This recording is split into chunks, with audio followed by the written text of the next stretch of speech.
सामिया खान माहिर उलूम नजूम हैं और ये एक ऐसा इल्म है जो कि बहुत एक्साइट करता है लोगों को और डेफिनेटली इसकी ऑथेंटिसिटी तो है इस नॉलेज की। बहुत शुक्रिया सामिया, आप ज्वाइन कर रही हैं। पहले तो ये बताएं कि 2026 का साल पाकिस्तान के लिए कैसा होगा? हमने पहले भी जंग जीती, तैयारी गिराए, अपना बड़ा मार्ग बनाया, लेकिन अगला साल कैसा होगा पाकिस्तान के लिए? सबसे पहले बतूल आपके सुनने वालों को अल्लाह करे अल्लाह ताला हर घर में खैर व अमन का साल उतरे, सबको अल्लाह ताला अपने प्यारों की खुशियाँ देखना नसीब हो, क्योंकि 2025 ओए होए होए मेरा तो काम है लोगों को सुनना।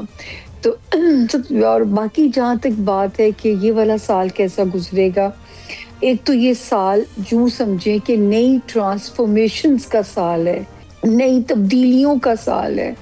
और जो है, अब मुझे ये नहीं पता कि आप इसको दुनिया के लिए भी पूछना चाह रहे हो या पाकिस्तान के लिए। पाकिस्तान के लिए जहाँ तक बात है, तो जब याद होगा आपको बतूल जी, शायद आपने भी कभी मुझे सुना हो कि जब मैं कहती थी कि पाकिस्तान के लिए जो है 2025 जो है वो एक मोजज़ाती साल है, जिसमें रूहानी मदद भी मिलेगी, जिसमें पाकिस्तान उस पटरी पे चढ़ जाएगा जो पाकिस्तान डिज़र्व करता है, ठीक है। और वो वक्त भी आएगा जब आपको अपने ग्रीन पासपोर्ट के ऊपर आप प्राउड फील करोगे।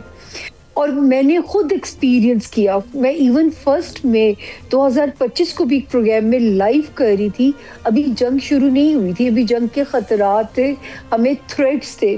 तो उस दिन मैंने कहा कि 1 मई 2025 से पाकिस्तान के लिए आसमान पे नक्शा नरम हो चुका है और अगले 9 दिन तक आप बेहतर खबर सुन लेंगे।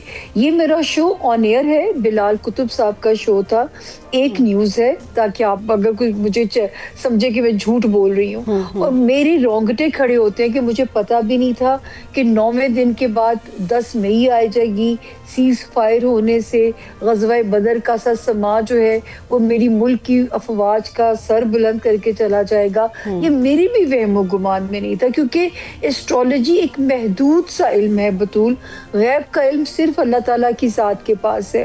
सितारों की ट्रांसलेशन मैं आपको दे सकती हूँ, मैं आप लोगों को टाइम फ्रेम दे सकती हूँ, ग्राउंड रियलिटी क्या होगी कि क्यों पाकिस्तान की बल्ले बल्ले हुई, ये चीज़ हमें वो वक्त इसका जो है वो बताता है जिस वक्त। और सामिया, एक और भी खबर है जिसके ऊपर हम चाहते हैं कि आपसे बात की जाए। आपको पता है कि जो मोदी गवर्नमेंट है वो बहुत प्रोएक्टिव ऐसे बयान देती रहती है, जिससे बार बार लगता है कि वो फिर किसी मिस एडवेंचर के लिए तैयार होंगे। तो लोग ये भी जानना चाहते हैं कि क्या खुदा न खास्ता फिर किसी और जंग का ख़तरा मौजूद है?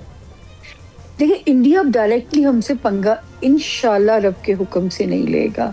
इंडिया तो अपने ही हालात में उलझता चला जाएगा। इंडिया के तो अपने हालात उनको लेने के देने पड़ जाएंगे। हाँ, ये ज़रूर है कि दुनिया के मुख्तलिफ महाज़ों पे मिड फरवरी के बाद जो टाइम शुरू होने जा रहा है बतूल, ये एक वो वक्त है 3 साल यहाँ से शुरू होने वाले जो दुनिया को 3rd वर्ल्ड वॉर में लेके जाएंगे। लेकिन अब सेल्फिश होने को दिल नहीं करता, उन हालात में हमारा खित्ता सेफ है।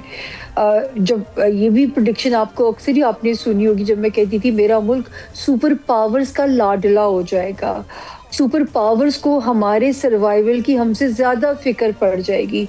तो ये वो वक्त है जिसमें शायद हमारी ज़मीन, हमारी एनर्जीज शायद हम लोगों के काम आए। तो ये वो वक्त शुरू पाकिस्तान के लिए हो जाएगा। जहाँ तक जो पाकिस्तान की मैं बेहतरी का स्ट्रक्चर जो मुझे सितारों की चालों से समझ में आता है कि हमारे मुल्क में सरमायाकारी भी अल्लाह के हुक्म से इस साल आएगी, सरमायादार भी आएंगे, रोज़गार के मौके भी खुलेंगे।